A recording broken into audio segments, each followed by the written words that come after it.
Et bonjour tout le monde, j'espère que vous allez bien et j'espère que vous êtes en forme. On se retrouve une fois de plus pour l'Actu des Mouches, émission consacrée à l'actualité cinématographique et vidéoludique.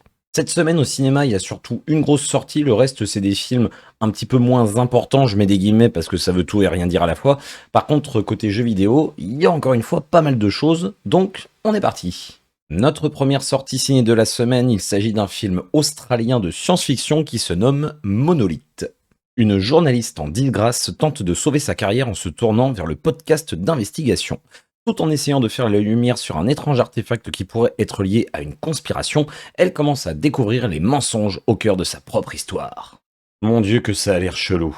Attention, attention, c'est pas du tout péjoratif quand je dis ça, c'est juste qu'après avoir visionné la bande-annonce, je pense clairement que c'est le genre de film où ça va passer ou ça va casser. Je pense que les spectateurs de manière générale, c'est soit on va aimer le film, on va l'idolâtrer, enfin il y a l'air d'avoir beaucoup de critiques positives, en tout cas dans la bande-annonce, c'est normal, on vend jamais une bande-annonce en disant la purge de l'année, mais là t'as carrément les termes époustouflant, masterclass absolue ou je ne sais quoi, il y a le terme masterclass dans la bande-annonce, donc ça va être soit ça, ou soit oh, c'est une daubasse infâme, c'est clairement un film à ambiance qui a l'air assez malsain, assez malaisant.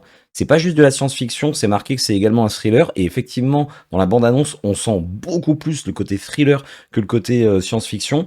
C'est lié, comme vous avez pu le voir, à un monolithe, justement, un espèce de caillou qui flotterait dans le ciel. Enfin, j'ai l'impression qu'il va même pas être que dans le ciel. Il va y avoir plusieurs monolithes, des tout petits. Et ça a l'air d'influer pardon, sur la vie des personnes. Bah, ça les influence justement dans leur comportement.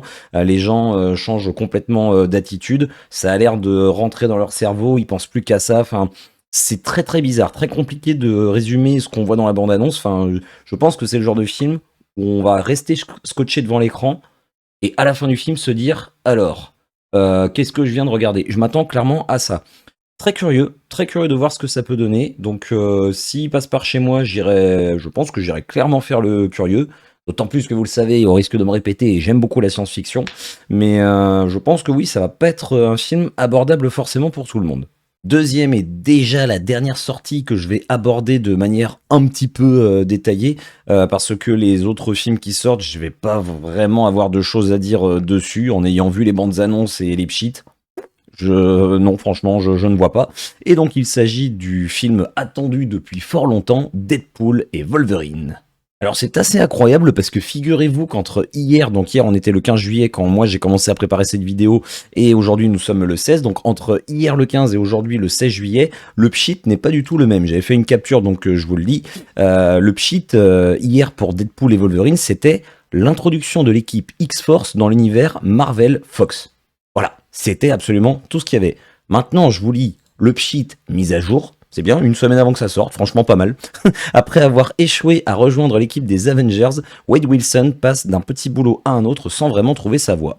Jusqu'au jour où un haut gradé du tribunal des variations anachroniques, donc le TVA qu'on voit dans la série Loki, lui propose une mission digne de lui, à condition de voir son monde et tous ceux qu'il aime être anéantis. Refusant catégoriquement, Wade endosse de nouveau le costume de Deadpool et tente de convaincre Wolverine de l'aider à sauver son univers. Alors avant de re-regarder pour la 53e fois la bande-annonce, vu qu'on la voit tout le temps, depuis X temps, à chaque fois qu'on va au ciné, je suis très content de voir qu'on nous spoil un petit peu l'histoire, parce que je savais pas du tout que le TVA allait demander à Deadpool de sacrifier son monde pour une mission. Donc merci encore une fois les pchits d'Allociné, pardon. Allocino. Bah, c'est bien fait pour vous, vous avez qu'à pas spoil. Bref, on passe à la bande-annonce. Alors déjà, faut que je revienne sur un point que je viens de voir en voyant justement cette bande-annonce que je n'avais pas vue. Alors aussi incroyable soit-il, c'est toujours la même bande-annonce que j'ai quand je vais au ciné depuis qu'elle est sortie. Et sauf que là, la bande-annonce que je viens de regarder et que je vous mets à l'écran, il y a quelques séquences totalement inédites. Donc cette bande-annonce, je ne l'avais encore jamais vue. Et ça m'a permis de voir, parce que je l'avais toujours en VF quand j'allais au ciné, la bande-annonce. Je me suis tapé un fou rire tout seul en la regardant parce qu'à un moment donné, à la fin de la bande-annonce, celles et ceux qui ont l'habitude de la voir, notamment en VF, on a Deadpool qui dit on va faire la bagarre et t'as Wolverine qui reprend derrière on va faire la bagarre. Et sauf qu'en VO, c'est pas du tout comme ça. T'as Deadpool qui dit on les nique et t'as Wolverine qui dit derrière on les nique. En anglais, bien sûr. Hein. Excusez-moi YouTube pour les gros mots, pardon. Hein, excusez-moi, je lis juste ce que je vois dans la bande-annonce. Mais franchement, je me suis tapé un fou rire en me disant ah ouais, ils ont traduit ça quand même en VF par on va faire la bagarre quoi. Bref, après cette bonne petite poilade, je ne vous cache pas que j'ai pas trop eu envie de me faire spoil le film parce qu'il y a eu beaucoup d'extraits sortis récemment, des images par-ci par-là. Je sais, je me suis fait spoil deux trois trucs parce que bah, j'ai pas eu trop le choix. Je traîne sur YouTube et des fois tu tombes sur des shorts. Je les regarde même pas. Hein, c'est juste tu vois l'image du short, donc on sait déjà qu'il va y avoir Dents de sabre. Excusez-moi spoil, le Dents de sabre original du premier X-Men, du premier film X-Men dans le film. Il paraît qu'il va y avoir 1 million de caméos, mais ils les ont pas montrés dans la bande-annonce, donc déjà ça c'est une bonne chose, ils ont pas non plus tout spoil, mais voilà, j'ai essayé de faire attention à toutes les infos qui passeraient autour de ce film pour éviter, enfin pour me garder justement un maximum de surprises. C'est pas un film à la base que j'attendais plus que ça. Après, je sais pas pourquoi, mais il y a une attente qui a grandi au fur et à mesure autour de ce film. Peut-être le côté mature de Deadpool qui veut ça, peut-être le retour de Hugh Jackman qui bah, est actuellement le seul Wolverine qu'on a eu au cinéma. Peut-être qu'un jour on en aura un autre. Daniel Radcliffe, je sais qu'il y en a beaucoup qui en parlent, il pourrait être pas mal. Mais non, ouais, je suis très curieux de voir tous les liens qu'ils vont faire avec justement l'univers des Avengers, tout l'univers que Marvel a créé depuis tout ce temps et quelle va être notamment l'importance du TVA dans ce film. À un moment donné, on voit un passage où il y a Wolverine qui semble mort, même si Wolverine, on peut pas le tuer à proprement dit, quoi. Donc, est-ce que c'est un ancien Wolverine d'un autre monde? Est-ce que c'est celui qu'on nous montre? Mais dans ce cas-là, c'est quasiment sûr qu'il est pas mort, qu'il fait semblant ou je ne sais quoi. Donc, beaucoup, beaucoup de questions. Et j'ai envie de découvrir ça voilà, sans avoir vu quoi que ce soit. Donc là, jusqu'à maintenant, je vais mettre un maximum de hier pour avoir un maximum de surprises. Et j'espère également que vous découvrirez ce film en passant un bon moment. J'ai l'impression que j'ai dit beaucoup de choses pour finalement pas dire grand-chose. Bref, nous allons passer directement aux autres sorties de la semaine dont je ne vais pas rentrer dans le détail parce que j'en vois pas l'intérêt moi personnellement. Je pense que c'est des films qui vont pas être trop diffusés. Le premier, il s'agit de Mon Parfait Inconnu, qui est un drame de quelle nationalité? Alors c'est imprononçable le nom de la réalisatrice, c'est suédois. C'est peut-être pour ça du coup que j'arrive pas à prononcer, enfin que je ne vais même pas essayer de prononcer son nom. Alors le pchit, je vous le lis. Eba, jeune femme solitaire de 18 ans, travaille dans le port d'Oslo. Un soir, elle découvre à terre un homme d'une grande beauté, blessé à la tête. Se rendant compte qu'il est atteint d'amnésie, elle lui fait croire qu'ils sont amants et leur construit un univers bâti sur le mensonge. C'est un peu malsain quand même, hein. Mais progressivement, Eba comprend que les pires tromperies ne viennent peut-être pas d'elle. Ah, sur le papier, c'est intriguant. On lui aurait fait croire qu'il est amnésique, mais en fait c'est elle qui l'est. Oh, je sens bien la connerie comme ça. Ensuite, nous avons une comédie dramatique française réalisée par Jim, J-I-M, on peut pas faire plus simple comme nom de réalisateur. Émilie, jeune femme fantasque qui peine à devenir adulte, s'est détachée de sa famille dysfonctionnelle depuis longtemps.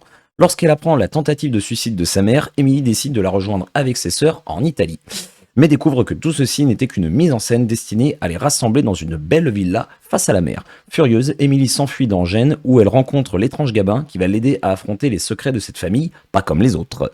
J'ai vu la bande-annonce, à la base je voulais parler de ce film, mais très honnêtement en ayant vu la bande-annonce, je n'avais strictement rien à en dire. Il y a tout qui est plus ou moins résumé dans le pchit, la bande-annonce ne nous montre rien de plus.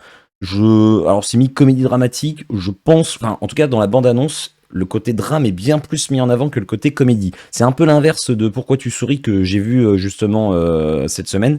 Je trouvais que la bande-annonce était vachement axée sur le côté comédie plus que drame et du coup je m'étais dit bah c'est plus une comédie qu'un drame. En fait quand tu vois le film, ouais, le côté comédie tu l'as quasiment que dans la bande-annonce. Hein. Dans le film t'as quelques passages rigolos mais on est plus sur du drame français effectivement. Donc Bel Enfant ça a l'air d'être un petit peu dans le même style. Comme je vous le disais, j'ai rien à en dire de particulier, je vous laisserai vous faire votre propre avis si vous allez le voir. Et en dernière sortie, j'ai choisi de parler du film Goodbye Monster, qui est un film d'animation. Le monde de Kunlun, composé de milliers d'îles, est menacé par des forces maléfiques. J'ai peut-être pas bien prononcé Kunlun. Baizé, peut-être que je prononce pas bien non plus, Grand Guérisseur met son île en danger en voulant la protéger et se retrouve banni par ses maîtres. 7 ans plus tard, il y retourne pour se racheter. Ça a l'air assez mature comme shit. Après, c'est marqué à partir de 8 ans. Donc, écoutez, les designs ont l'air sympas. J'ai pas vu la bande-annonce, mais visuellement, ça a l'air cool. Ça a l'air d'être un film, j'ai envie de dire chinois, mais on va vérifier. Si, j'ai eu bon. J'ai le pif quand c'est des films chinois, je le sens bien en général. Donc, bah écoutez, pourquoi pas. C'est marqué une aventure fantastique, donc à voir en famille, pourquoi pas. Et nous en avons donc terminé avec les quelques sorties cinématographiques de la semaine. Comme je vous l'avais dit en début de vidéo, il n'y a pas grand chose, mais c'est pas pour autant que c'est inintéressant. Et nous allons donc pouvoir enchaîner avec les sorties jeux vidéo. Première sortie de la semaine, il s'agit d'un jeu d'observation qui sort uniquement sur PC ce lundi 22 juillet et qui se nomme Broken Lens. C'est un jeu à la fois d'énigmes et d'exploration qui reprend le principe des 7 différences, à peu de choses près. On y incarne un petit robot qui, suite à un accident, visiblement à cause de la foudre, va se retrouver avec une lentille qui va être un petit peu abîmée et qui va lui permettre de voir le monde de deux façons. On le constate dans la bande-annonce, il y a un côté qui va lui permettre de voir le monde tel qu'il est et le deuxième côté qui va lui permettre de voir des anomalies, un petit peu des anomalies dans la matrice comme on pourrait le dire. Et le but, ça va être de trouver justement ces différentes anomalies. Le jeu a l'air très mignon visuellement. Alors ça dénote un petit peu avec la musique qui est assez épique. Je vous invite, si vous le souhaitez, à regarder la bande-annonce avec le son. Mais ouais, le contraste est assez particulier. Et j'ai envie de dire, pourquoi pas. Je pense pas que ça va révolutionner le monde du jeu vidéo. Je pense que ça peut être un titre sympathique, mais si c'est juste comme un jeu des 7 différences, bon, ça va être assez limité. Mais franchement, comme je vous le disais, pourquoi pas. Deuxième sortie qui, pour une fois, enfin en tout cas c'est pas souvent, va être une exclusivité Nintendo Switch. Il s'agit de The New Denpa Men, qui est un RPG free-to-play. Alors, comment dire, ça sort sur Switch, mais là j'ai l'impression que c'est vraiment un jeu Wii, à la fois parce qu'on a l'impression de voir les Mi quand on voit les différents personnages qui apparaissent à l'écran, mais également graphiquement parlant, on va dire, les textures sont absolument immondes. Enfin, on va dire ce qui est. Hein, je trouve que c'est presque honteux pour de la Switch. Alors, ok, oui, c'est free to play, mais c'est pas une raison, j'ai envie de dire. Surtout que la société qui a été en charge de développer et d'éditer le jeu, c'est Genius Sonority, qui a quand même bossé sur pas mal de jeux Pokémon. Les Pokémon qui étaient sur GameCube, ils ont bossé sur d'autres Pokémon après. Ils ont bossé sur un jeu Dragon Quest. Alors, il y en a plein qui vont dire, bah, c'est normal s'ils ont bossé sur Pokémon que ce soit dégueulasse. Mais bon, quand tu regardes leurs fiches, ils ont quand même pas mal de jeux à leur actif. De ce que j'ai pu lire, je ne le savais pas, mais The Denpa Men, ça existe depuis 2012, donc ça fait plus de 10 ans. J'avais jamais entendu parler de cette saga. J'ai vu qu'il y avait plusieurs jeux qui étaient sortis. Ça va nous permettre, donc c'est un RPG comme je le disais, donc un jeu de rôle, et on va également pouvoir customiser un petit peu. On le voit dans la bande-annonce, ça fait clairement penser à Animal Crossing, et ça va nous permettre effectivement, comme j'allais le dire, de customiser un petit peu les différents environnements où on va être. On va pouvoir planter des arbres, pêcher, ce genre de choses. Donc assez particulier en fait. Je sais pas trop quel est le but du jeu, à part retrouver de ce qu'ils disent de ce que j'ai pu lire dans le sheet. Le but c'est de retrouver les Denpamen. Donc en quoi ça consiste exactement, on ne sait pas trop. C'est pas très clair quand on regarde la bande-annonce. Tout ce que je dis, c'est pas de la critique. C'est pas pour dire que le jeu est nul. C'est juste que bon, hormis les visuels, bah, je sais pas trop à quoi m'attendre, donc vu que c'est gratuit, j'ai envie de dire pourquoi pas tester, faire un petit peu plus le curieux, mais attention, je dis pas que c'est mauvais. Hein. Sortie suivante, cette fois-ci nous arrivons au mardi 23 juillet, il s'agit du jeu F1 Manager 2024, et ça sort sur toutes les plateformes. Il s'agit d'un jeu de gestion d'écurie automobile, alors c'est pas forcément le style de jeu vers lequel je vais me tourner de prime abord, parce que moi l'automobile c'est pas ce que j'aime du tout. Pour moi une voiture c'est des pneus, un volant, et un moteur, voilà, ça se limite à ça. Un siège quand même, c'est plus confortable pour le pilote. Mais alors j'aime bien les jeux de course par contre, mais tout ce qui est gestion d'automobile, ça va pas être intéressant pour moi, même si attention, le jeu a l'air assez complet, assez complexe également, enfin il a l'air d'avoir beaucoup de choses. J'étais tombé par hasard sur un trailer de F1 Manager 2023, il y avait déjà beaucoup de choses. Là dans le trailer que je vous mets ici, il y a l'air d'avoir pas mal d'ajouts de ce que j'ai pu lire par rapport à la version précédente. Donc je pense que ça peut parler quand même à pas mal de monde. Apparemment, ce serait la première fois également dans la série des F1 Managers que le joueur aura la possibilité de créer entièrement son écurie de A à Z. Ils ont ajouté également une espèce de jauge de mentalité. On le voit également dans la bande-annonce. Notre pilote qui peut être soit optimiste, soit pessimiste, et ça jouerait du coup sur ses courses. L'IA a été également mise à jour, donc il y a l'air d'avoir pas mal de petites nouveautés. Il y a également, de ce que j'ai pu lire, la possibilité de négocier les contrats, chose qui n'était pas présente auparavant. Donc j'ai l'impression qu'ils font des efforts, contrairement à d'autres licences FIFA, pour ne citer que, par exemple, au hasard, hein, purement par hasard, mais voilà, j'ai l'impression que sur d'autres licences comme F1 Manager notamment, eh ben, on sait se remettre en question, entre guillemets, parce que peut-être que les jeux précédents étaient bons, mais je veux dire, apporter un vrai nouveau contenu supplémentaire. Le même jour et de nouveau sur toutes les plateformes sort le jeu Exophobia, qui est un FPS d'inspiration rétro. Alors quand on te dit que c'est d'inspiration rétro, je pensais pas qu'on était si proche que ça de la vérité. Enfin, c'est presque plus rétro que rétro. Doom, le premier Doom, le Doom originel, fait presque moins rétro que ce que nous propose ce jeu. Au niveau des couleurs, ça a l'air extrêmement limité. C'est pas une critique forcément, mais je trouve que c'est personnellement un petit peu fade visuellement. Ça se veut rétro, ok, c'est complètement assumé. Mais visuellement, je pense que ça va en refroidir plus d'un. Parce que bon, on a beau être attaché aux jeux rétro. C'est bizarre ce que je vais dire, mais pour moi, les jeux de plateforme 2D sont plus. C'est plus sympa à faire aujourd'hui, effectivement, en mode rétro qu'un FPS. Après, ce n'est qu'un avis perso. Après, à part ça, le trailer est quand même sympathique malgré tout. Ça a l'air assez rythmé. Ça va pas révolutionner le genre. C'est un jeu qui va combiner à la fois action et exploration.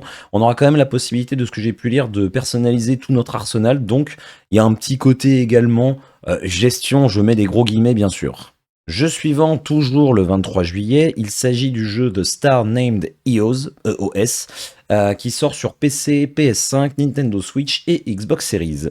Il s'agit d'un jeu d'aventure, exploration, point and click, puzzle game. C'est juste marqué aventure, mais clairement, de ce qu'on voit dans la bande-annonce, il y a tous les styles que je viens de citer. Ça a l'air assez classique dans le gameplay même du jeu. Les énigmes ont l'air basiques. Ça veut pas dire qu'elles sont faciles, mais j'ai l'impression qu'il n'y a pas des trucs révolutionnaires en soi. Le jeu, par contre, est entièrement dessiné à la main, donc ça, faut le souligner quand même, parce que ça rend plutôt bien à l'écran, effectivement. Et on va incarner un certain Day, un jeune photographe qui va être en charge, qui va être chargé de... Enfin, chargé, qui s'est chargé lui-même de retrouver sa mère disparue. Voilà, je n'ai rien lu de plus sur le jeu. Je pense que ça peut être une petite aventure. Je vois pas un jeu comme ça durer trop longtemps, donc j'ai envie de dire, si ça coûte pas trop cher, pourquoi pas, ça peut être sympathique à faire également. Toujours le mardi 23 juillet sort le jeu Été uniquement sur PC. Il s'agit d'un jeu d'aventure au style visuel assez particulier. On a l'impression que ça a été également fait à la main, enfin, mais plus en mode peinture. Et on va justement y incarner un peintre qui va devoir bah, c'est assez bizarre. On va à la fois peindre le monde qui nous entoure, ce qui va nous permettre de débloquer, je sais pas si c'est des items ou des nouveaux motifs qu'on va pouvoir appliquer à nos peintures. On va pouvoir visiblement agencer notre maison, notre appartement un petit peu comme on le souhaite, mettre une table, des tableaux qu'on va pouvoir peindre nous-mêmes également. Donc il y a plusieurs endroits où on va pouvoir peindre visiblement. Il y a également des phases de dialogue, parce que je vous l'ai dit, c'était narratif. Il y a des phases de dialogue où on va avoir des choix dans les réponses, on va avoir des quêtes à résoudre. Alors ça, je m'y attendais pas du tout. Un jeu de peinture qui se vend comme quelque chose de relaxant, où on va avoir des quêtes. Alors on peut avoir des quêtes relaxantes, c'est pas du tout le problème, mais j'ai été étonné dans la bande-annonce où c'était marqué Quest Complete. Ok, d'accord. Qu'est-ce que je voulais dire? On va pouvoir également acheter des items, je sais pas trop à quoi ça va servir. Assez intriguant, je pense pas que c'est le style de jeu qui plaira à tout le monde. Je vous laisserai vous faire votre propre avis et pourquoi pas me faire un retour en commentaire si vous le souhaitez. Nous arrivons cette fois-ci au jeudi 25 juillet avec la sortie sur PC, PS4 et PS5 du jeu Earth Defense Force 6. Il s'agit d'un jeu d'action décomplexé, comme j'ai pu le lire, en vue à la troisième personne. Et c'est vrai, c'est un petit peu décomplexé. Quand tu vois la bande-annonce, c'est un petit peu what the fuck. Ça fait beaucoup penser à Starship Troopers, hein, forcément. Starship Troopers, parce qu'il me semble qu'il y a un S dans le titre. Très bon film. Je n'ai pas vu les suites, mais le premier est un classique. J'ai beaucoup aimé d'ailleurs la phrase d'accroche que vous pourrez voir certainement dans la bande-annonce. Your pain is our gain. Excellent l'état d'esprit. Et j'en pense pas grand chose, très honnêtement. J'ai l'impression que c'est un beau foutoir où on va affronter des insectes géants, des soucoupes volantes. Bref, tout ce qui est tiré justement de la science-fiction, des films de science-fiction du siècle dernier. C'est ce que j'ai pu lire encore une fois dans le résumé du titre. Je savais pas qu'il y avait eu 5 épisodes avant celui-ci. Visuellement, ça a pas l'air exceptionnel. Je pense que c'est le genre de jeu qui peut servir un petit peu de défouloir. Voilà, pas grand chose à en dire de plus. Avant-dernière sortie de la semaine qui sort uniquement sur PC également ce jeudi 25 juillet, il s'agit du jeu Kingdom Rush 5 Alliance TD.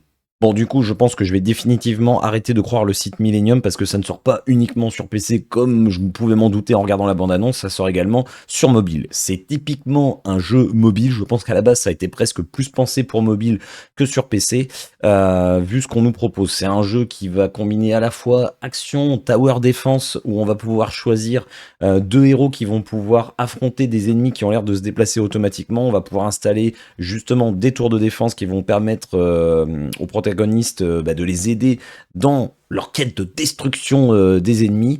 J'ai pas grand chose à en dire. Visuellement, c'est un jeu. Alors, c'est pas une critique, c'est un jeu mobile, mais c'est assez mignon, assez coloré. C'est pas le style de jeu vers lequel moi je vais me tourner, mais celles et ceux qui seraient curieux, qui aiment bien ce style de jeu, j'ai envie de vous dire, pourquoi pas. Dernière sortie qui sort cette fois-ci uniquement sur PC ce vendredi 26 juillet, il s'agit du jeu Weko The Mask Gatherer. Il s'agit d'un jeu d'action-aventure qui s'inspire de beaucoup de jeux d'action-aventure justement 3D. Il y a beaucoup d'inspiration des Zelda, il y a beaucoup d'inspiration des FromSoft. Après, j'ai envie de dire, FromSoft, ils ont un peu réinventé le genre. Il y a beaucoup de jeux qui s'en inspirent, notamment avec tout ce qui est barre de vie, barre de stamina, qu'on voit également dans la bande-annonce. Le côté Zeldaesque, on sent à des moments, enfin, tu pourrais presque mettre une image d'un Legend of Zelda juste à côté. Notamment, on l'aperçoit quand notre gecko qu'on incarne est dans un magasin et qui veut acheter des items. C'est clairement foutu exactement de la même façon.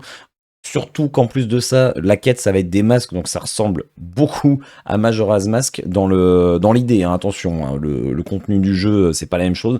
Même si on peut le constater, il va y avoir des décors qui vont reprendre un petit peu le principe des Zelda et j'ai envie de dire de quasiment tous les jeux du même genre avec un monde qui va être enneigé, un monde qui va être certainement de lave. Je sais plus si on le voit dans la bande-annonce, mais voilà, il va y avoir de la variété.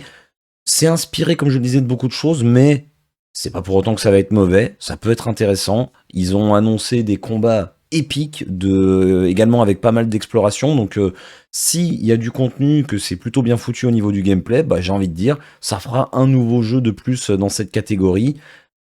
C'est difficile aujourd'hui de réinventer les jeux d'action-aventure dans ce style, mais c'est pas pour autant qu'on peut pas encore créer des choses qui peuvent être surprenantes et qui peuvent être agréables.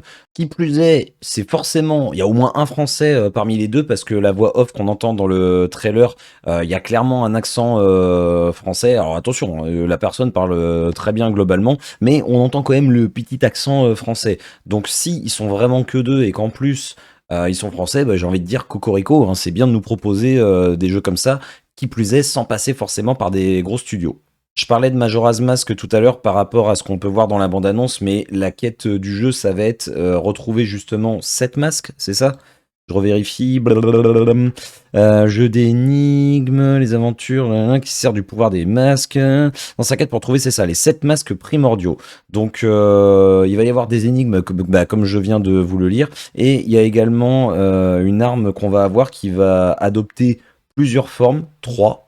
Trois formes seulement? Ah ouais, ok. Bon bah trois formes différentes pour faire faire pardon des combinaisons lors des combats qui vont se rapprocher de ce que l'on peut trouver dans les actions RPG actuelles. Bah voilà, bah c'est ce que je vous disais. Ça reprend le principe de ce qu'on trouve habituellement, mais voilà, ça peut proposer un petit peu de nouveauté, donc j'ai envie de dire pourquoi pas. Et nous en avons donc terminé pour cette nouvelle session de l'actu des mouches. De ce que j'ai vu la semaine prochaine, ça va être extrêmement calme, aussi bien côté jeux vidéo, je vous cache pas que de ce que j'ai regardé vite fait, ça va être très compliqué de vous proposer ne serait-ce qu'un minimum de contenu, parce que les quelques sorties que j'ai vues, c'est des remakes. Il y a peut-être un ou deux jeux qui se cachent par-ci par-là, qui vont être des nouveautés. Les remakes, moi j'en parle très très peu, je vois pas trop l'intérêt, sauf si ça apporte vraiment quelque chose de nouveau, ou si, ça c'est mon petit côté, je la joue perso, mais si c'est un jeu que j'ai apprécié et qui a droit à un remake. Après, pour les films, il y a quand même deux trois trucs qui vont sortir, heureusement, parce que sinon, oui, j'aurais vraiment eu pas grand-chose à vous dire. Donc on va vraiment passer en 2 semaines là d'une vidéo qui dure 30 minutes. Je sais pas combien de temps va durer celle-ci, une bonne vingtaine je pense, mais celle d'avant elle durait 30 minutes. Là je pense que la semaine prochaine, je vais vous proposer une vidéo de grand maximum 15 minutes. Enfin bon, on verra cela. J'espère encore une fois que je vous ai donné envie de vous intéresser à certains films ou de vous procurer ou de tester certains jeux. N'hésitez pas encore une fois à me laisser un petit commentaire et un petit pouce comme ceci ou comme ceci et éventuellement à partager la vidéo. Et on se retrouve donc la semaine prochaine pour une nouvelle session de l'actu des mouches. D'ici là, je vous souhaite une excellente journée, une très bonne soirée et ou une très bonne nuit. Comme d'habitude, prenez soin de vous et bisous tout le monde.